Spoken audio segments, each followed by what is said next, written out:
So the Purdue model is both a logical and sometimes a physically deployed separation of concerns within an OT environment, particularly in production environments, where you apply different levels of scrutiny and security at each layer, depending on how close you are to the actual physical operation of the plant. At the bottom layer, level 0, that's the physical process where you have actuators and sensors. Layer 1 is where you have programmable logic controllers and remote terminal units that are controlling the sensors, and above that there's level 2 is where we have supervisory control. We talk about SCADA and HMIs. There's a layer above that which is more about administration, what we call a historian, which stores the configuration and asset management databases. Between the OT environment and the IT environment, which is again a level 3.5 where we talk about the DMZ, the demilitarized zone. Beyond that, into level 4 up goes into the enterprise environment and then into the kind of connected to the internet. So we have boundaries between each of those Purdue layers as a kind of how we should treat each one, and sometimes that's replicated into like a physical network topology, and people put firewalls between each control area, increasingly restrictive as you go from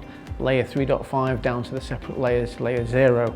So what that Purdue model then promotes is a kind of security practice driven by what is allowed to cross the boundaries. You've got no direct flows from level 5 to level 1. A detection is layered at each level boundary to make sure that only traffic that can go within a particular layer is allowed to do so. That kind of provides that logical grouping. So sometimes it's physically separated, and it's important that we have really strong detection at each separation between those layers so we can spot anything that's trying to traverse them that shouldn't be getting there.